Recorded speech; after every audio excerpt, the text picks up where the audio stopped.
I'm just vibing to what Cal was singing to us earlier, and Tim is smiling like a Tim. We just look like the absolute most insane people. God damn it. You know what I loved? I love when we did that on EGC, when we tried to just look at the camera awkwardly. It's Mhm. like some things never change. It has to happen. That's our So thing. yeah, it's the thing. Guys, Bolton and Sassy. This is probably the most important series right here because Gully versus Core, it's not looking too good. Core is destroying at the moment. And yeah, so Sassy and Baltoon. Baltoon is getting coached by Beastie right now, I was gonna say. But Beastie is currently muted in their channel. Puppypaw just joined in on Sassy. So it looks like Sassy does have his coach with him. I was a little bit worried for him. I asked Sassy, like, hey, where's Puppypaw? And he was like, I don't know. And then Puppypaw joined. It's like the vibes told him. So both of these players are going to get coached by their coach.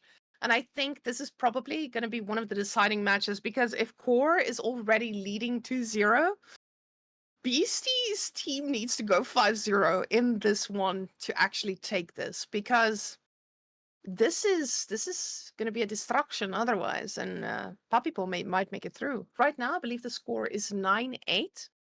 So with Beastie in the lead. So this is very, very close, and it can go either way. Yeah, I mean, hopefully goalie Deckle can pull out a game or two.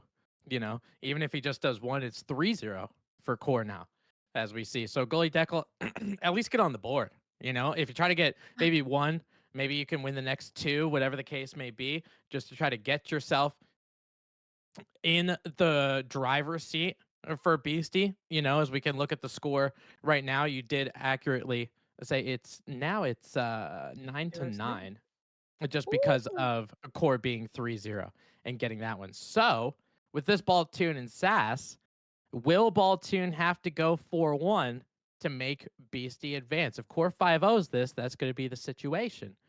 Or if Goalie Deckle pulls a game or two out, maybe it relieves a little bit of pressure off of Baltoon. But I feel like for this last one, and for how close these series have been, lots of 3-2s and then a 4-1, Phil, Kojardi, and Cat, and it looks like it's swinging the other way in favor of Team Puppypaw. This is the one you want to watch, man. This is Uh, this is the series. And it feels like this could end up in a tie, which luckily we thought about a tiebreaker in advance, and that's going to be up to the top rated match. The Feudal to Castle Age upgrades, and then they have a little bit of time to actually mass up Castle Age units. That seems to be a little bit of a weak spot. If they can't get that foothold in Feudal, maybe it goes for the way of the Ottomans, and hopefully for Sass, he's able to do his Ottoman brethren proud. We know that he is from Turkey, so I understand why the Ottomans are, their bread and butter. That's his bread and butter. That's his home. Now, we see that with MarineLord and French as well. I remember back in the day, he used to be, if you saw MarineLord on French, he's channeling those inner genetics and just getting those knights to charge perfectly. But Sassy doing exactly the same with Ottomans. I absolutely love seeing Sassy on Ottomans. He's always pretty aggressive. Now, Delhi does respond pretty well against aggression, and I don't know how well they're going to need to respond here because they could just be sitting back and letting the game do the talking. The unlimited archers coming out, the Ghazi raiders flying in from the skies. But guys, we're heading in. Baltoon on Delhi in the green with Sassy on the red in Ottomans. We see the boys on our favorite map, the driest of Arabias. Tim, I don't know how often you've casted this map, but I have a feeling it's a lot more than you want to. Yeah, I mean, it's so difficult with AoE4 because every civ is so special. Every civ is so unique, right? So a lot of times when you change maps, it's very important to be like, okay, what civs are good on what maps. Dry Arabia kind of nulls it a little bit. If you're a good land civ, you're gonna appreciate it. You don't get extra this, you don't get extra that. It's just bare bones. So a lot of people at a professional scene obviously will pick it. We're gonna see this one in a pivotal game one. Both of these civs do okay on land maps. Delhi loves open maps. They go Ghazi Raiders. They love the mobility. Ottomans, very similar fashion with Sipahi. So we'll see how it plays out. Now, what I like to see here is the spawns, and I see both of them having a backwards gold, making this a little bit harder to harass. But we see Sassy not opening. Did he open with the military school? No, he didn't. Mm-mm. So the man No. actually decided to go for the standard age job, which I actually like. I think this has its place. Because with Delhi, you don't really get to deny that much anyway early on. So maybe Sassy is just going to be focusing straight up onto getting Fast Castle alongside Delhi. But I just don't know if Delhi will allow that. Now, what I'm a little bit concerned about is what Sassy goes with here. Because Delhi is known for being adaptive. They can go for that Ghazi pressure pretty early on when they see you, that you're going to struggle getting a little bit of food. So depending on how many sheep he gets, I think Sassy is either going to be have a hard time or a pretty nice one. And to me, it sounds like there's quite a few sheep going his way. Yeah, it's kind of interesting because in ages old, Delhi and Ottomans kind of had the same problem with going out to get those food resources. So there was a lot of raiding, there was a lot of shenanigans, there was a lot of chaos. For the Delhi nowadays, as we see Baltoon, he's going to get the 200 gold, and I would imagine is going to go for the Dome of the Faith because of how strong it is right now. With the Dome of the Faith, you have the ability to get all of the scholars that you need. Number one. Number two, you're going to be able to get professional scouts a lot quicker. So you get these professional scouts. You don't have to worry about getting in harm's way to go get food. And you're getting some of the best food, some of the strongest gather rating food out there. So that's why Delhi becomes this evil beast, especially in feudal age, because of how much they can churn out.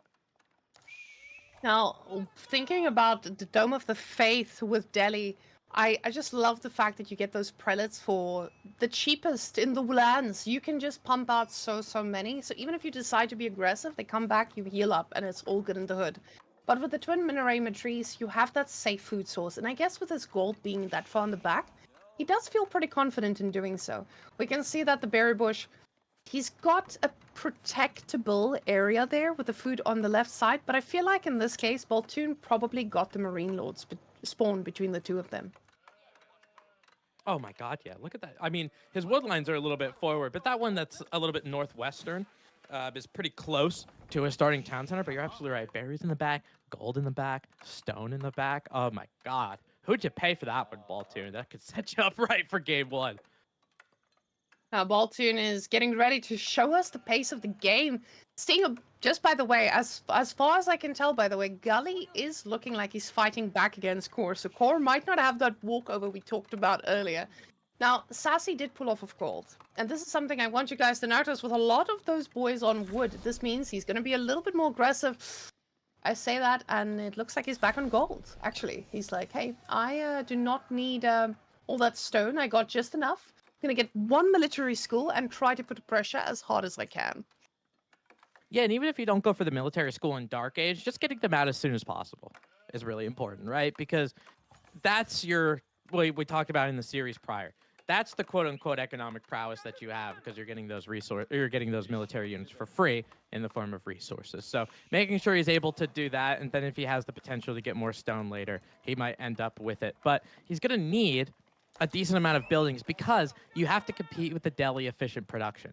Right, so he's using Dome of the Faith to get scholars. Obviously, he's getting all of his technologies as Delhi, as every good Delhi boy should. But also, once that stable gets completed, you can see where the waypoint is. Right on that stable, efficient production means those Ghazi raiders will come out so quick that you need to make more production buildings to equal what they're going to do. And it looks like he's going for the Sapahis instead here. He cancelled that Spearman, going for the Sapahi here. The problem that I foresee is I feel like the Ghazis, even if they take a fight, they can go back, heal up, and take another fight. The Sapahis just don't have that ability unless it's for the Vizier point for the Imams.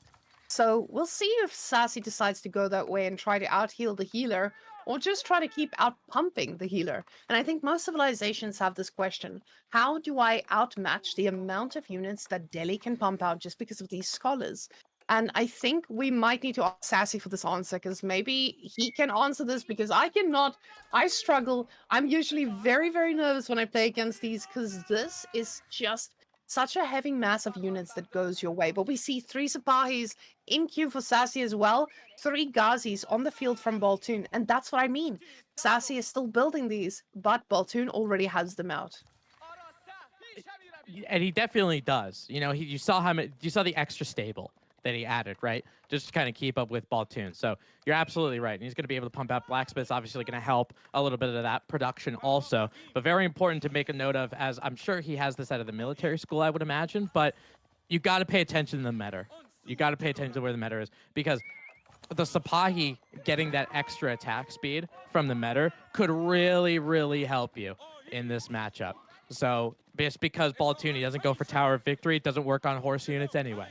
So he's just going to be going at base Ghazi strength. If he could take down the meta, he might be able to get an advantageous fight. And it looks like he's going to be able to do so. Look at it. He tracks that perfectly. He goes directly for it, putting a couple Ghazis, then ending up backing up in the opposite direction. But it's just making sure that they don't have the Sound of Music to help him out. Now, the difficulty comes in for Baltoon with the fact that he doesn't have unlimited food at his base, so those Sapahis are going to be so brutal when they get into your villages, going on a sneaky little deer pack, going on a berry patch all the way out there. And we see that Sassy went for the sheep. So he definitely wants this to last quite a while with regards to food, and at the same time, a very aggressive tower. But Sassy does have the numbers to contest this. Yeah, and rather impressive, you know? I mean, 9 Ghazi Raiders to 7 Sapahi with the attack speed is obviously going to be helpful to you. Got to remember Baltoon. Also, a little bit later in the game, as he continues to go into Scholars, and he's starting to get a couple Sacred Sites now as that Eastern one starts to get captured, you can use it as an oh crap button. Pull all of your Scholars and just make this game-ending push with all of the heal that Sass doesn't have the opportunity to. He's also losing more Sapahi than he might have liked as well. Now, those Sapahis being that low it's not just about losing them, it's about getting them that low. And you can see those Ghazis are going towards their safe scholars all around there so they can get healed back up and do exactly the same. And those numbers are just going to keep increasing. He did lose one of his Ghazis there, but now with this gold trickling in as well, it's going to be quite nice for him. Sacred Site Victory has been activated, and yes, a scholar will go down, but the value in gold will be there so quickly. Yeah, you see a lot of the sacred sites, especially with Delhi nowadays, because of how important it is to get to castles, start doing elephants, start doing all that kind of stuff, that the sacred sites end up becoming a means to an end, right? You get the sacred sites, you're able to get that gold trickle for a minute or two, and then all of a sudden you have enough gold for Castle Age, right? He's continuing to pump into Ghazi, so obviously we'll see them continue to be in Feudal Age, but he has the ability to not only progress Castle Age if he wants to, or just get a market and pitch it all and get more food. And apparently, Baltoon doesn't care about food that much because he's just going to gather the deer all around the map. He's said he knows what Delhi's weakness is, and that's going on the map. He's not going to be doing that too much. We do see some of the villages over there on the bottom berries, but that is most likely just to extend those deer that he's currently snacking on. And we see 12 Ghazi Raiders now on the field. Sabai is outnumbering them, and I'm not sure why Baltoon is slowing down. I mean, I know, he's going castle, and this is really scary for Sassy because I don't think Sassy is anywhere near doing something like this. They see the scouts picking up the food, dragging it back to base, but even in an outnumbered fight, the Ghazis should be okay because they will have that healing ready for them. Oh, yeah, the scouts are dying one by one. Ugh. They will have the healing. That's the second one that actually ended up going down. So you're going to need a couple more if you want to efficiently get some professional scouts. But also, you have the ability, the healing. You're exactly right. And if Sass wants to be aggressive and he feels like he has to, you might be fighting under a town center too, right? So you got some healing, you got some town center helping you out. It's going to be difficult to push a Delhi player because those scholars, most of the time, they sit at home. So it's almost like a little bit of a defensive advantage. You can see that creep of macro that Baltoon is doing. He did get a market as well to pitch some of that gold just to make sure maybe you could buy a couple batches of food to get yourself to that Castle Age because he's sitting on, I mean, look how much he's at, 800. And he's getting a really cheeky villager raid over here on the south wood line from Sass's base. I don't think any villagers went down, but that's idle time of about half of Sass's economy. I feel like a lot of these games we were looking at, villagers just did not seem to go down on that side. And I feel like I'm questioning this a little bit. Is that counter working fully? Because it feels like that raid just surrounded it perfectly. But I guess we'll see. With the 37-37, that is definitely the case. It just feels so crazy to not see those villagers going down. And that's just the difference between us and them. They're just so much better at keeping their villagers alive, Tim. That's how I beat you every time. Oh my god, don't even. I'm I can't. sorry. I'm I sorry. can't believe it took 5 hours to actually get to that point. I'm surprised it wasn't. I'm not mad. I'm just disappointed. The You but did beat me the last time though, so it's okay. We'll yes, forgive. I did. The Okay. the Castle Age going for Baltoon, going to be going for House of Learning. Rather important, more so than it used to be. It used to be Delhi going for Compounded Defender, getting keeps and stuff. Now House of Learning because you have so many scholars already burying their noses in books. So you might as well give them a house to go study some more. And that's exactly what ends up happening. They could have a potential with those barracks to get some men at arms. If you want to, you could have a potential to maybe get some knights. He has some barracks to actually add some spearmen. So Fuel Age Spearmen going to help him out. Lots of idle time for Baltoon. But hopefully with the town center, maybe with some scholars that end up jettisoning out and some spearmen might be able to help. But this is the time that Sass needs to bide to get to Castle Age by himself. The villagers are fighting back. They know that there's no way they're getting out, but Sassy's losing his whole army. And yes, 4 villagers, maybe 5, will go down, but I don't know if this was worth it for Sassy. Sacrificing your whole army for 5 villager kills just doesn't seem like the answer here when you're playing against the Delhi Sultanate, because they do have a very good power spike right now, and you just don't seem to have the answer to deal with this anytime soon. We can see he's not getting a lot of gold. He's not following him into castle. It looks like he's just making more Sapahis and hoping this works. But now men-at-arm, I was about to say men-at-arms, but men-at-arm coming out from Baltoon, and that is going to be an interesting transition now, because this doesn't have an answer in Sassy's current composition. He made those men-at-arms to deal with these lancers that will be joining the fight too, but men-at-arms, they're going to be a tough cookie to crack. Oh yeah, for how much armor they have, you're absolutely right. And Sapahi, like, they do have a decent amount of base damage. They're going to be able to raid villagers well just because of their unique ability to operate, obviously, at higher attack speed. But for men-at-arms, that's not really going to be the case because of the melee damage that you get as a result for it. Baltoon also adding in, like, lancers and things like that. As long as he gets something of the Castle Age variety, that's really going to help him out. Those spears might end up going on the lancers, and that proves to be a problem because of how much the lancers have in terms of health. So as long as Baltoon is able to continue to push in and get these Castle Age units, get them in a mass he was efficiently producing out of all of those barracks, you're going to see that men-at-arms count fly up soon. Yeah, I'm a little bit worried for Sassy's response here, and I think he's a little bit worried too. He is trying to harass, doing a little bit of damage here at the back. Even just a bit of idle time is what he could need, but that's a gold. And Delhi, not really known for their requirement of gold, except when they're making units. And honestly, he's got enough gold units in his bay or in his army to take this down. So Sassy rerouting a few more villages onto gold. He's going to try and catch up. Now with the Ghazis here, he might just lose a few. None go down again. Sassy keeping those villages alive perfectly. Yeah, it's kind of weird because the Ghazi Raiders, like, they have a decent attack and stuff, but sometimes they just don't take down villagers. They just injure them a lot. But now that men-at-arms are starting to barrel into this base, Baltoon already has 16. Remember, you don't need as much gold for this. You need 20 gold to make a men-at-arms. It's mostly food, and he's got it from pro scouts. House of Learning, he didn't pick a technology. All of those scholars are wondering what to research. Who cares?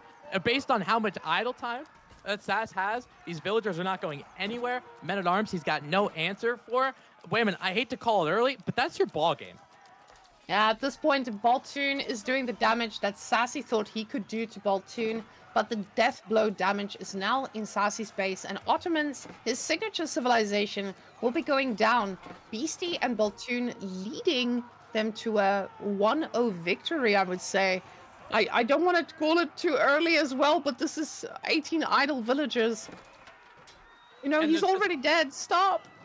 And there's a conga line of men-at-arms coming in here, right? He's on 1,000 food per minute, so for how much he's able to make, you know, they're just storming across the battlefield. They're storming across the map looking for something. Sass trying to counter-raid his way back in the game, but those Sapahi is pretty much all of the army that he has left. He might be able to get some out of military schools, but you know, when you play with the Ottomans, you deal with the Ottomans, if you're camped on top of that production, they're not going to be able to mass up. They're not going to be able to exploit those free units because they can't get a ball of them. And then it ends up becoming a problem. Sass, military, low. Villagers, idle. That's it. Okay, good. We're moving on. He's like, Game number 2. yeah. It's like, okay, all my villagers are idle. I'm not going anywhere this game. We might as well go to the next one, right? And calls it at exactly the right time. Delhi just showing us they're kind of good right now. And I think they were S tier on a tier list. And you know, those tier lists, perfect every time. The gold from Baltoon being on Delhi, you can see all of that, or most of that at least, being passive. And you can see that military value lead. There was a short time where Sassy was ahead when Baltoon wanted to be a little bit greedy. But it paid off in the end because the army just poured in and there was no answer for it. And that's I think we just kind of highlighted, especially against an Ottoman Civ that used to be better. The Ottomans had a couple nerfs, but it just shows the power of Delhi because usually these late game civs, because we talk about those elephants being so overpowered and them being the end all be all for a lot of these games. Usually late game civs have a early point, like in feudal age, they have an early stage that is very vulnerable, right? For things like Abbasid, you beat the Abbasid how? By ramming down their town centers. You get in their face. With Delhi, you kind of don't have that option because of how much military they're able to pump out. So you're like, where's their weak point? I don't really know. It certainly wasn't in feudal, just by the looks of it. He got the sacred sites, and then there's your ball game. Baltoon and Sassy, they're going into the next map. And I don't want to have too many spoilers, but there's a Malians versus China. Now, without you knowing which on which, how do we feel about that matchup, Tim? Um, hmm. I don't know. I mean, does China have the potential to get some feudal age aggression on the Mali? I guess yeah. I mean, you can use Zug Nu if you wanted to, but you got to get Song Dynasty in order to do it. It just feels like from a booming aspect, it's so difficult to go up against Mali when it comes to booming because China, like, they get say they get another town center and they need a lot of they get a lot of villagers and then they do the granaries and then they do get up to your ages and age up a couple times because you need the dynasty and all of that kind of stuff. For the Malians, they just make 20 cows and build a Yeah. couple pit mines. Like and then it's over. So like for the Mali, when it comes to booming, it feels like they hit that power spike before China does. So it feels like Mm. kind of Mali. But if China can put some pressure on, maybe not let Mali get there. China might have to be the more proactive civ in this matchup. I also feel like there's another side to that, right? So if Mali doesn't use that advantage they get from that power spike, China just outbooms them completely because of Song Dynasty, because of usual 2TC. But I believe on this map, we have a very far away stone. So we Mhm. might not be able to get a 2TC from Mr. China here. So this might just be a feudal aggression against Malians again. And we've seen some Jugnus coming out of these Zushi and China players. So I'm I don't know. I feel like this could go either way, but I'm putting this in favor of Baltoon just because I know he's not too greedy. He knows when to push it a little bit, make a unit, make a cow, and he's got a pretty solid Malian player on his side. While Puppypaw, again, a phenomenal Chinese player. I just think that Malians might be able to outlast on a map of this size, especially when you don't give China that time. So we'll see how that goes pretty soon. Now, for the rest of this matchup, one thing I wanted to note between Baltoon and Sassy, I think Baltoon can play more civilizations. Mm. And this might be the thing that carries Baltoon through. So I was a little bit worried for anyone on China, but considering that Baltoon has quite a deep civ pool, I think we should be okay on Baltoon's side. But Sassy, he can pull out the stops when he needs to. So let's see if Sassy can take the great man from Scandinavia down, Mr. Baltoon. So, chat, let's hop into it. Once Cal shares his screen with us, we'll be able to cast it because I can watch it on SteelSeries. Baltoon has a lot of sheep in his pocket right there. Watch that scout run. Very nice, sir. He's got them food. Very nice. Cal has graced us with his screen, and finally, we can join in on the casting. Oh, I Wow, love split screen. I I love myself some split screen, man. I mean, I know we give Cal a hard time sometimes, but all of the different little production improvements that we've had over the probably the course of the past year or so as that production improvement gets struck in from me. as we go back to our normal screen. He is really taking AoE4 production and observing to another level. So I really appreciate him making us look so damn good up here. And what's also damn good, not only is that sheep, but also where that pit mine is. Whamen, look at where the Malian pit mine is, all the way in the back. You might be able to do a little, you might be able to do a little defensive stuff over there, but at least it's not all the way out in front to make somebody do something about it. I call that all the way out. See, it's all the way out in the back, but that's a very open wood line, a very harassable area there. And if you're looking at that second possible pit mine, this is going to be a tough one for Baltoon. I feel like there is that big open space. The deer is also there. So Sassy could see this as a very, very sweet spot to park his army and just push from that side.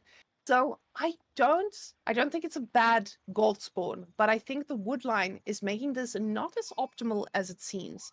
Now, Sassy did go for 7 houses on that pit mine, and that means he did have to chop a little bit of extra wood, which is not it's not that standard from what we usually see. I think I've just said Sassy instead of Baltoon.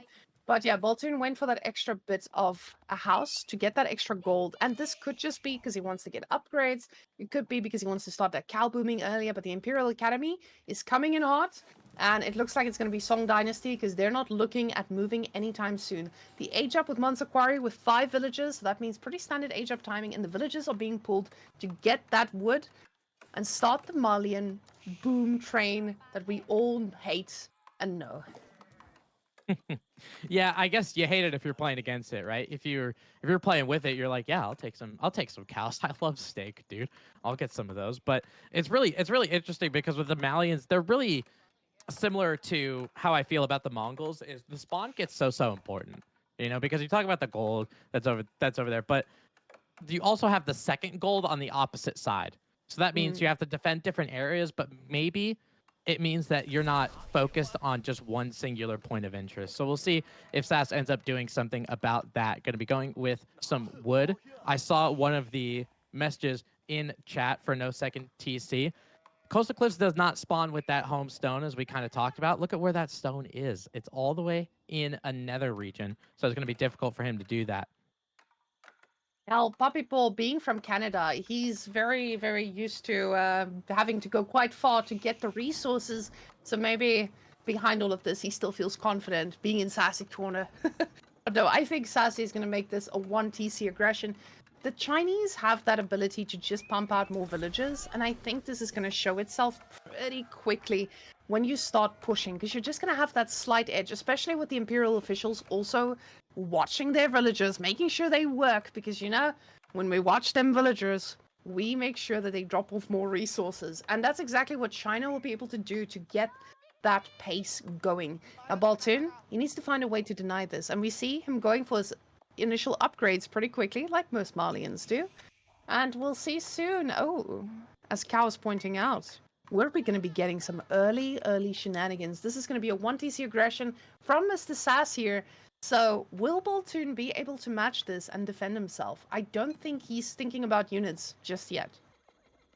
Or is there any potential? I'm just kind of spitballing and brainstorming, but is there any potential? Okay, never mind. The Sass went into Spearman. I was like, is there any potential just to go Castle Age?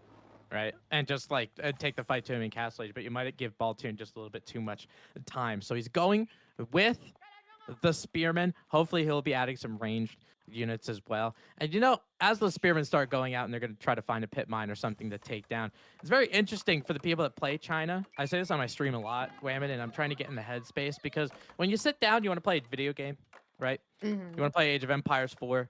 You pick something, you're like, oh, well, what civ am I going to play? What do you think I have the most fun with? These people who pick China, they think the most fun comes from a civ that has taxes. Thoughts? That's very capitalistic of them. Hot damn. Oh, actually, oh no. I mean, in capitalist America, we don't want to tax the rich anymore. We just want to tax the working class, which is exactly what's happening over here. They're taxing the working class on those mills, and the Barbican is being put in the middle of the map, securing both those, not securing, but definitely making sure that there's a heavy amount of pressure over on the resources down here. Yeah, this is a really nice Barbican spot because not only what you alluded to, but it's a Barbican technically too, because that boar is right next to it. So you're going to be able to deal with that. That's exactly what he does. He pulls a decent amount of villagers to get that Barbican up quickly. The villager count is going to rise because of Song Dynasty. You have a nice berry patch as well. So having that food stabilized for the Chinese is so important because they suffered just like the Zugnu that we saw in the first series in a very similar fashion. Now, Baltoon going to be adding some archers in to help him out. He's got 7 in there. Sass is continuing on the spearman, but we're going to need something. We're going to need a little bit of a change to kind of figure it out. He has a little bit of resources. Maybe these spearmen are a little bit of a fake because he's hoarding some food and he's hoarding a little bit of gold maybe through the taxes as well. Getting double broadaxe now does put him in a pretty good position to pump out either more military buildings or even get himself ready for the castle pump when he decides to reroute there, because he can get all those production buildings he would need. But now the question, oh, Sassy has spent those resources, so I think we're about to see what he's going to be doing with those. Now, Baltoon, on the other hand, he is getting some Donzos mixed in here. The javelin throwers have been selected. This might be due to the Juganoos now being queued up right next to that Barbican. So some backdoor Juganoos. This is going to be hard to I deal with. I absolutely love this, Whamen. This reminds me of as cows loading to the mobility or lack thereof of the Zugnu. They are one of the slowest units out there. So it's good to have those archer ranges up. But this reminds me of like season 2 Ruse, when you would just put Kremlin by a boar or something like that, or go out to get the boar as quickly as possible, and then you just spam archers in the other person's base. He's looking to do the similar thing with the Zugnu. The spearman might be able to move outside, but that Zugnu, just making sure you have the production right there. The thing of it is, this is an all or nothing kind of thing. You know, if Baltoon is able to repel the Zugnu that Sass has, and that Barbican is under duress, all of his production goes down too. And it doesn't look like he's focusing on his cow economy. He knows, hey, I need to make units and I need to make them now. We have a cow there, but it's going to be slain and eaten. We're very sorry to our production man, Mr. Cow here, for seeing something like that. And we hope to see the cows being safely put in the cattle ranches from here on out.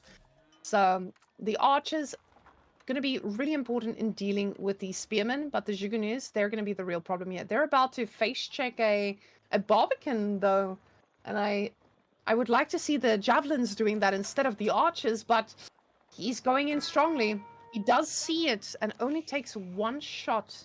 Knowing that the villagers are out here, he knows something is cooking. He saw the blacksmith at back, he saw the stable, and the horsemen are now being queued up. So this is going to start feeling a little bit scary. And I love that Baltoon only finished that second pit mine now. He realized, okay, this is going to be scary. I didn't put any houses around it, which probably saved him a lot of resources here and saved his villagers, most likely.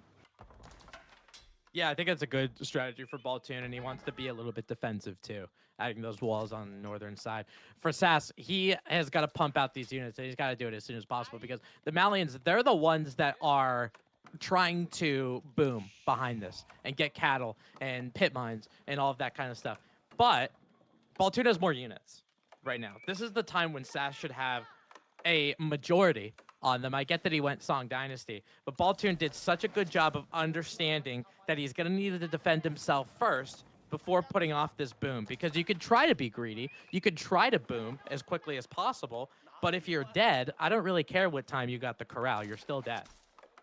Yeah, and he was very, this is what we call a very responsible castle. The man is making units, he's responding to his opponent, and he's slowly going up to the castle macro you want with those beautiful cows. We see the overlay showing us exactly how many cows are in the ranches, and there's only 3 right now. The Imperial official's pumping, though. But this is going to be a really scary army to walk into. Even though there's more numbers for Baltoon, there's horsemen in there, and they do pretty well against Javies. So he needs to be careful and make sure those Donzos are there to protect them. But he does see the horse as well, so this is not going to be a huge surprise. Yeah, I mean, it's pretty. I understand the horseman absolutely, you know, because you're going to want to take some bonus damage against those javelin throwers, the Zugnu and the spearmen that Sass made obviously aren't going to be able to do that. So Assassin started to get his blacksmith technologies. I think he got iron undermesh before steeled arrow, it looks like, as iron undermesh is there. So those Zugnu still doing that base damage of 4, where Baltoon has iron undermesh and steeled arrow. Honestly, I'm incredibly impressed on how Baltoon is being this defensive and being this shelled up as the Mally. I feel like Sassy isn't sure where he wants to attack right now. He knows he needs to shut down that gold. He's walked into the wall, knowing it's going to take too long to take that thing down, and it's going to alert all the troops. This is probably a really good spot for Baltoon to attack because the army is split up and they cannot meet in the middle just now. So with those Juggernaus being quite slow, it's also something you can chase down pretty well. Because remember, when you bind all those units together and you move them together, they're all going to move equally slow. So as you guys can see, he's catching up to those, and they're just doing an insane amount of damage. And you just don't want to be caught in the middle here, and those horsies are looking to circle at the back here. Now, this could be a bad fight for either side, but it looks to be unpunished for Baltoon here. Yeah, he did that in just enough time, right? Because he had that eastern front that was there. He took down a decent amount of units, so he was able to turn around. So it ended up to be being effective. Sass now finally getting above the military count of Baltoon, and you can argue that those Zugnu are rather efficient. Those horsemen being population efficient as well, based on what he's got. But you got to remember too, if you're Baltoon, if he was going to be offensive, I really liked his idea of being offensive, and because he's going around the Barbican, right? This Chinese base in the back is vastly undefended, right? Because of how offensive the Sass is being. So if Baltoon can pull off some of these counter raids like we've seen in previous series, he might end up evening the score. But now it's about not dying. And there are some ramps coming in to take down some pit mines looking for death. Now, I feel like Baltoon has to be very, very careful here. He can lose the spit mine. It's perfectly okay. He needs to make houses pretty soon, though. But the moment he loses this army, he's dead. These Juggernaus, they won't decrease in numbers. And I think this is maybe the hardest part of the game, where you are facing 40 Juggernaut, although you might be facing more in a little while. So he's trying to snipe every single one he can, and this is probably his best bet, because when we spoke about this earlier, we said javelins do great, but not against a huge mass of Juggernaut, and that's exactly what we have here. These units need to back off, and they need to be able to be split up perfectly, because this is going to be so hard to deal with. We see those Juggernaut going right through them. The spearmen going down at the front there, but the javelin throwers are trying their best to survive. They're targeting down a horseman now. Pretty good target, and the fight is happening. But now, this could go either way. It looks like Baltoon is going to be able to shift them around and not focus all on one Juggernaut, but it's so hard to do with this many. And Baltoon's numbers are staying very consistent, and Sassy's, they're going to go down. Yeah, that was honestly, Wayman, that was the perfect call on what he was doing with the javelin throwers, and that's really important to do as Mally. Just take a group of them, a group of like 7 or 8, click a couple Zugnu, take another group of 7 or 8, click another group, just to make sure that you're not overkilling, right? So perfect micro by him, perfect hold, military count 50 to 30 in favor of Baltoon, 31 javelin throwers, and javelin throwers are not cheap units. Being able to mass this much, especially with you're dealing with a Chinese with a Barbican that fires arrows, all that kind of stuff. We've seen this before. Javelin throwers, they could sit under that Barbican. They could sit under a Chinese town center. It might want Sass. I mean, I know this was kind of an all-in strategy with these Zugnu, but he might want to shell up a little bit defensively, or he might get run over. Well, the thing is, I don't even know if there's anything he can use defensively in this case, because that was a lot of Juggernaut, and I don't actually know how Baltoon did that well in microing against him, because that would have meant he would have had to have at least 3 groups shift-clicked onto every single Juggernaut to just be able to outmatch that. So, really amazing play by Baltoon, showing exactly that this man knows how to micro. And Sassy, he's in a little bit of trouble. You guys might see he's ahead in villagers, but keep in mind, that's 18 out of 20 cows for Baltoon. And they also count for quite a bit of villagers. We now see the Grand Fulani Corral coming down. And this is probably, again, the weakest point Baltoon will be at. And he doesn't look weak enough to kill in any capacity.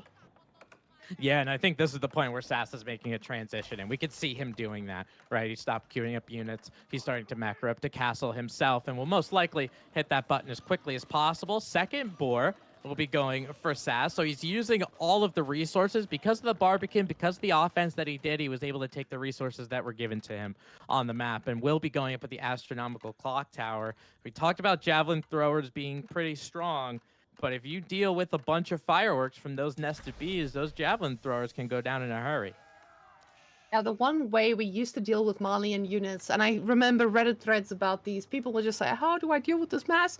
Mangonels used to be the answer. And while they haven't been the answer recently, nested bees are a whole different story. So if Baltoon loses focus, there might be a little bit of a shenanigan going on. We do see palace guards being queued up though, and that's quite a bit of gold being invested there.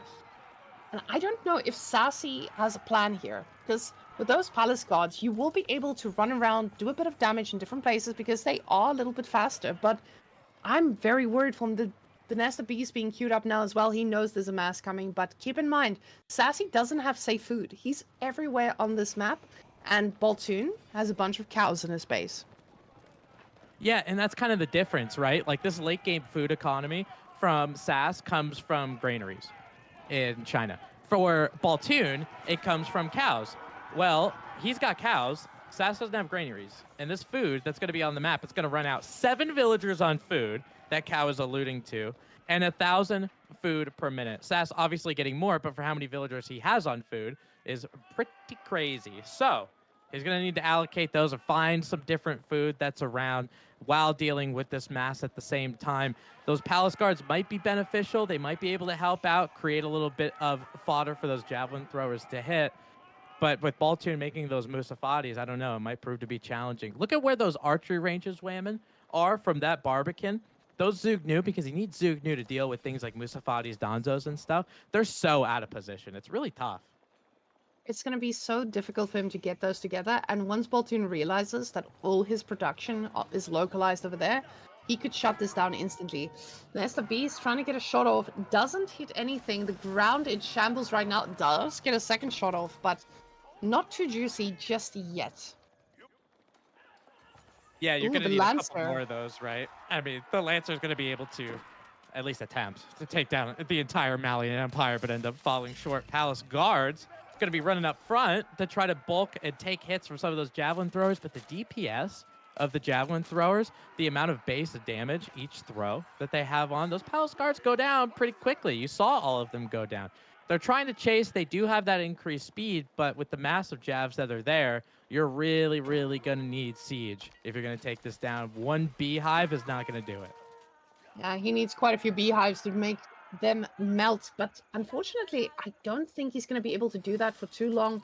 It feels like there's just so much pressure here from Baltoon, and Sassy realizes he's on a ticking time bomb. He does raid. He's going for the gold here at the back, for the house here at the back, and he's burning it alive. Poor house in shambles. But now there are sofas, and I don't know about you, Tim, but when I have sofas in my base, I panic. I realize things are going up in flames. And sofas might not just be staying in Baltoon's base trying to defend. We do see a solid deer pack still there over there. And Baltoon using the map's food as well. We can see that 2 towers or tower being plopped down to be able to sustain this army production. Yeah, I think he's going to need to. Baltoon also getting some relics that's going to help him in the gold department. Hopefully, well, maybe not that one, but he will be trying to get some of them. When sofas are starting to come out, you know the corral is online, right? And those are hardy pieces of furniture, especially with imported armor. If you clicked on one of those sofas, imported armor isn't completed just yet. So you get +2 melee and +2 range. That's really going to help you out against something like Zugnu, who don't have a lot of base damage, right? So sofas end up matching up pretty well. This is Baltoon's game to win now.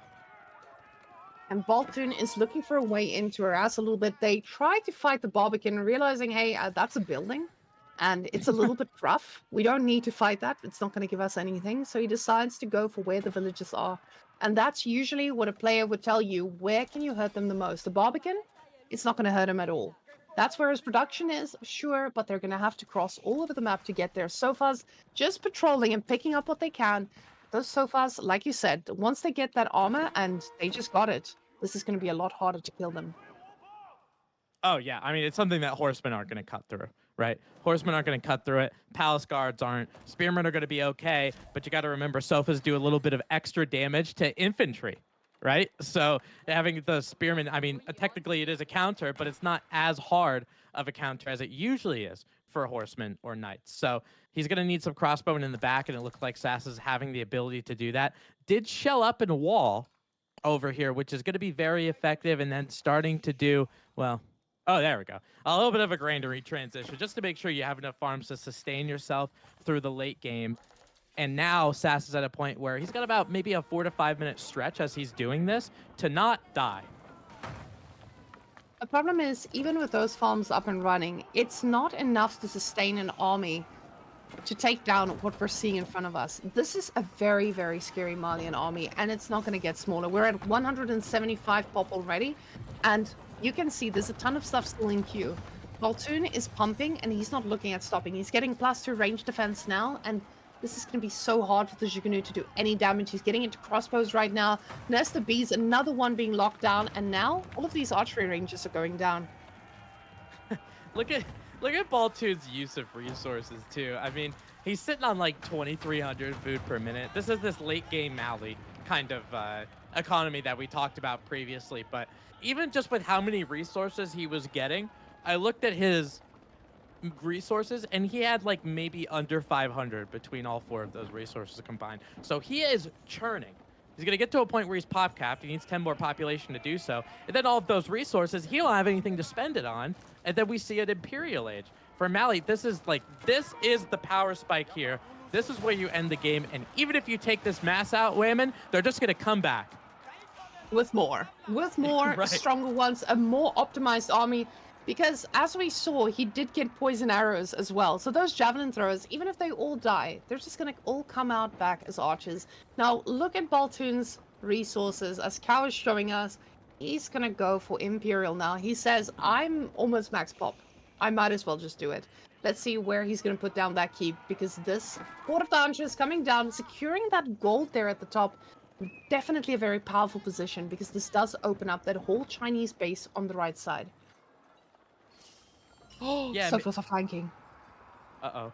You see him on the back side. Good call, Whamen. There they are. Spearman looks like have a good like circle around those nest of bees. The bees will be able to get some of those shots off. Soph is trying to take work on the Spearman, both on the front and the back. It just feels like Baltoon has a way too much here. Beehives, they're trying to find a way to sting some of these ranged masses. Javelin throwers in a couple different groups just to make sure not only are they targeting something different, but they're not going to get completely obliterated by those nest of bees. Beehives are going to start to go down. The crossbowmen, the Zugnu, that's the only thing that's left. Military count 85 to 20. And the Sass needs another 90 military to be in this game. And that's the problem. Sassy took that fight beautifully, I felt, with the numbers that he had, right? He had the spears at the back of the nest of bees to make sure that they're protected from the sofas. He kept them alive for as long as possible. The bees connected with so much of his army, but there's just too much. So even though Sassy tried to play that as well as he could, Baltoon's army is just too strong and big for this. And this looks to be a 2-0 for Baltoon so far, which means that that Gully core game, it's starting to look very important, still very important, but if Baltoon can take all the games from this is going to be very, very hard for them to come back into. Another nest of bees trying to make magic happen. The villagers are building this keep, and remember, this is China. The keep gets built faster, but this nest of bees will not be enough to take out this whole army. The spearmen doing amazing work, though, but the Musafatis are going right through them. You can see they're gaining ground. The nest of bees trying their best. The keep does go up, but it only delays the inevitable. Yeah, and I mean, now that Baltoon is Imperial Age, he can move on to game number 3. Game number 2, going in favor of Baltoon as the Malians. Remember, guys, it's a play all 5. 3 games left in this one, but rather convincing display from Baltoon. His ability to hold in feudal the way he did, and being able to really transition that into that late game Malian economy. This is, if I'm Sass, I'm so annoyed. Because the Malian should be the Malian should be someone that you're supposed to run over them in feudal, right? That's their weak point, and you weren't able to capitalize on it. It's very frustrating. But overall, solid play by Baltoon, being able to be defensive and hold. Yeah, Puppypaw and Sass again, guys, both of these players have their coaches in their channels with them, making sure that they give them the best guidance they can. And Baltoon is just reigning supreme right now, and it looks strong at that. And again, the deeper we go, the harder this might get, especially with the Civ pool getting a little bit more limited for either player. Now, I see a lot of people are asking which teams are where. Cal, could we go to the score overview for a second? Yeah, we could take a quick look and see where we are at. Don't forget those SteelSeries Alias microphones. You're gonna love the way you sound. I guarantee it. Coming in for this Beastie and Puppypaw series. Core with a 4-0 so far against the Gully Deckle Baltoon. We're going to tack that 2 up for him. And if I do this math very quickly, we've got 11 on the side of Beastie and 10 on the side of Puppypaw. That is very, very close. I feel like both of these teams, anything could happen, but Sassy, he needs to pull up his socks and he needs to take down Baltoon in at least 2 games for them to make it through. Now, I honestly think both of these teams just doing a fantastic job at showing that one game is not more important than the other, except for Core. Core is like, hey, Chads, let me show you what I can do. Now, the funny thing is, Core almost couldn't compete in the tournament. He wasn't available to play on Saturday, and we couldn't limit it to just one day. But luckily, he made himself available, and look at him now. He is definitely carrying his team. I would say a little bit of an MVP here, just like Hiljardi with this 4-1. But let's see if Baltoon makes that list as well. I'm a little bit worried. I hope Sass doesn't lose like focus here, because Sass, he does get demoralized a little bit. And I think that is something he cannot do in the series. He needs to keep his head focused. And I think we know a lot of those players. Once they lose a game, it just goes down. And like you said, I would be so annoyed at these Malian units that just keep spawning. And we'll see what that next matchup looks like for this to be less annoying, at least. So, Tim, what matchup would you like to see from these two players? Do you think that we have any cheesiness coming our way, or do you think these players are too standard to make that happen?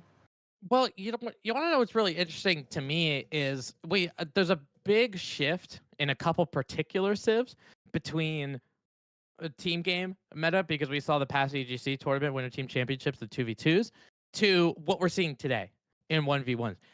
In that tournament, we saw a lot of Jeanne d'Arc and French, because night Mm-hmm. civs are very, very important.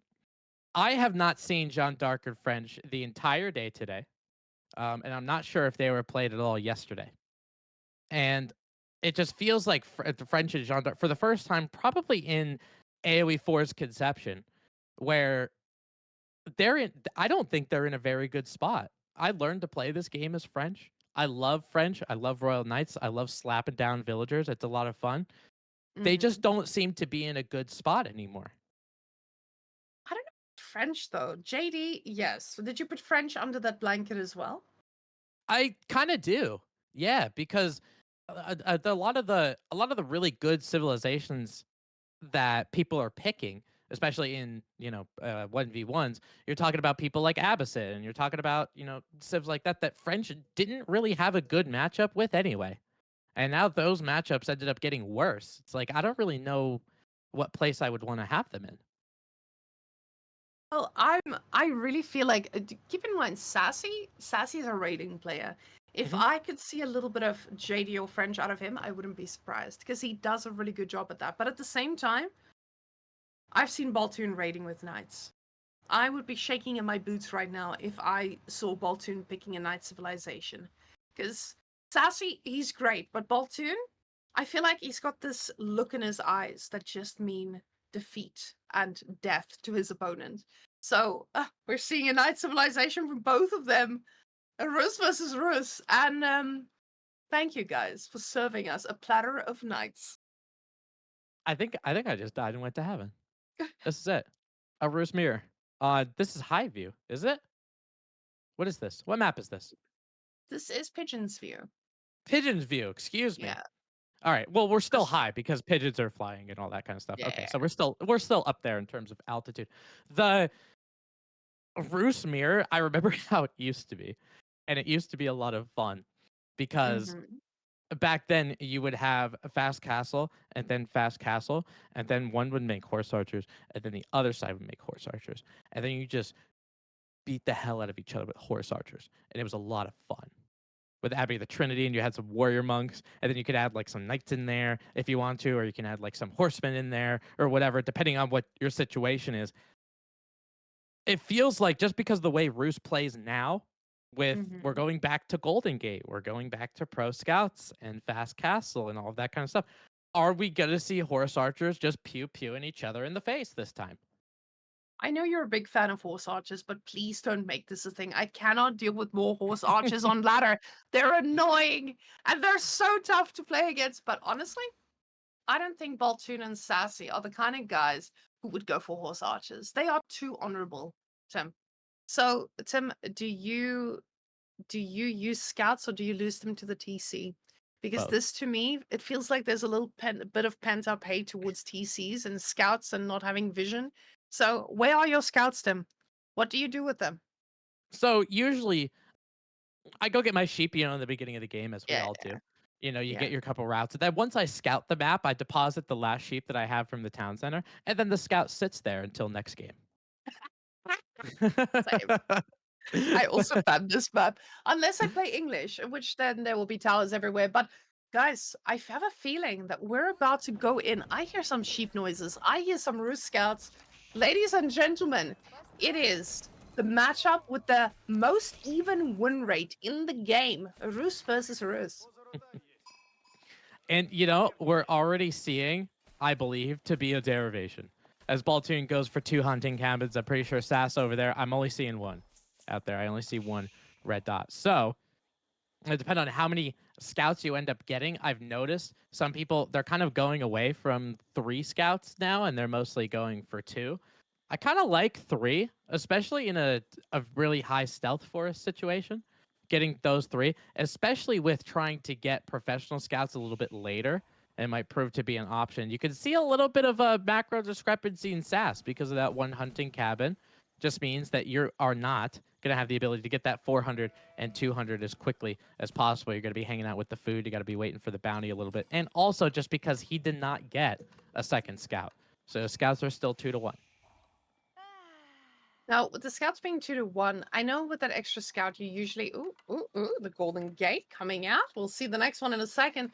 With the second scout, you're usually able to get a lot more sheep, but I'm not too sure about the play after that. Does this mean Baltoon has that ability to go for professional scouts and the Golden Gate from both sides?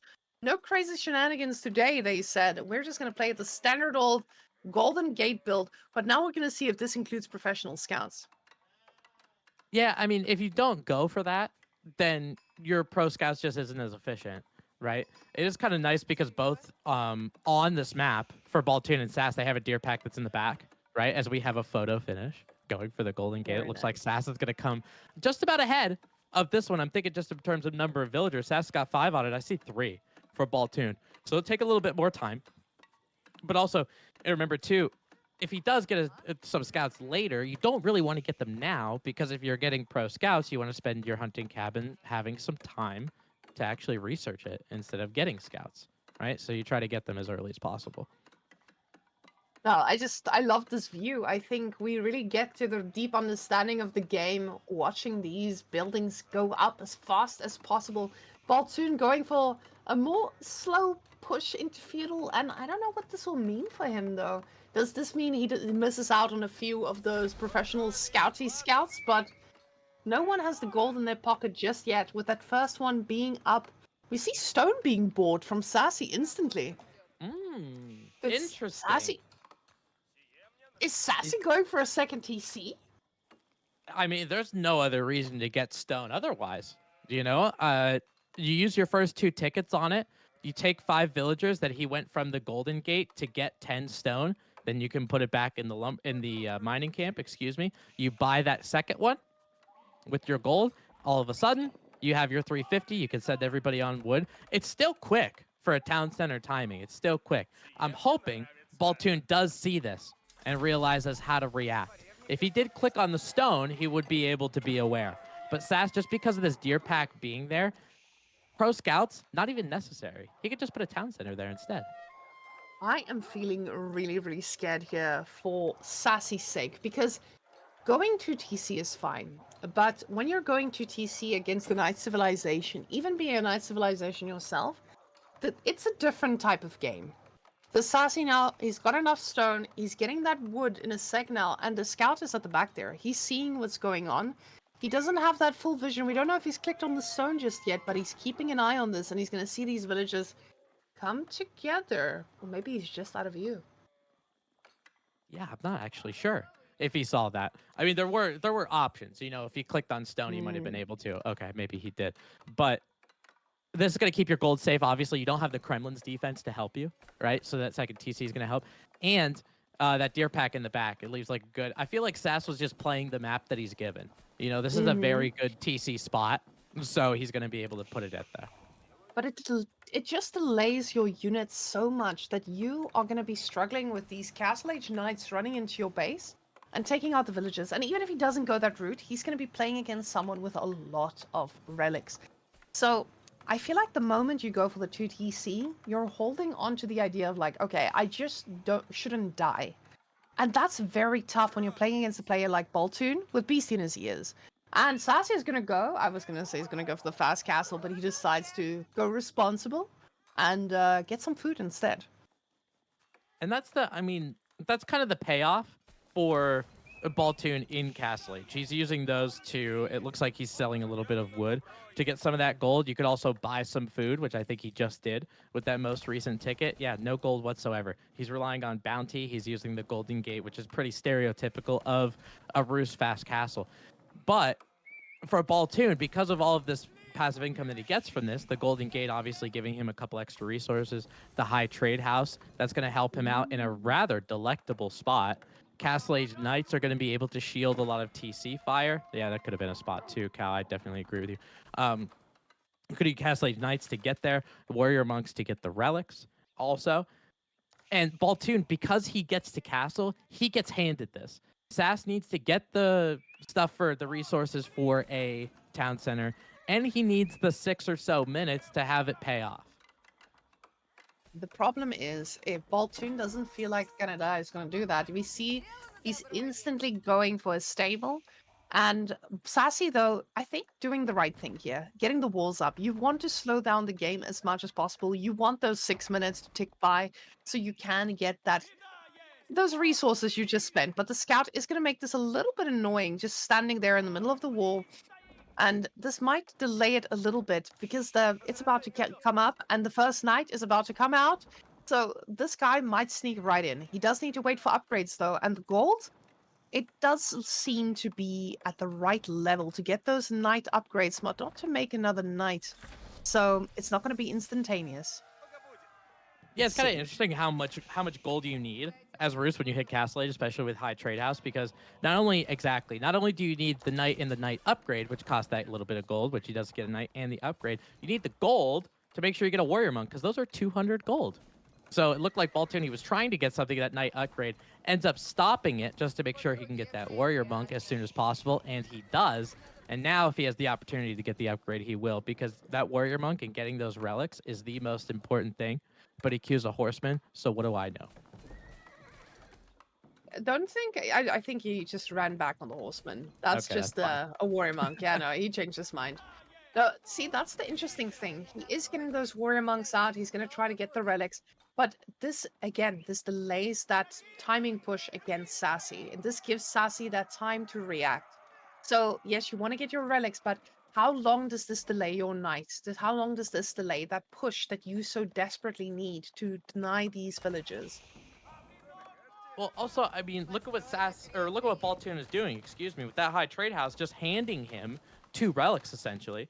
He's going into all of these archery ranges to get horse archers. Obviously, with those walls, Sass is going to benefit from that. But Baltoon is starting to gather stone now. I see a couple villagers that are on stone. Maybe a delayed second town center if he has the opportunity to do it. Maybe he wants to catch up in that account. And at that point, Baltoon would be ahead because he would have stone. right? Or he would have the town center, so he'd start getting the villagers and equaling that count. But he'd have the high trade house, and he'd have the relics helping him too.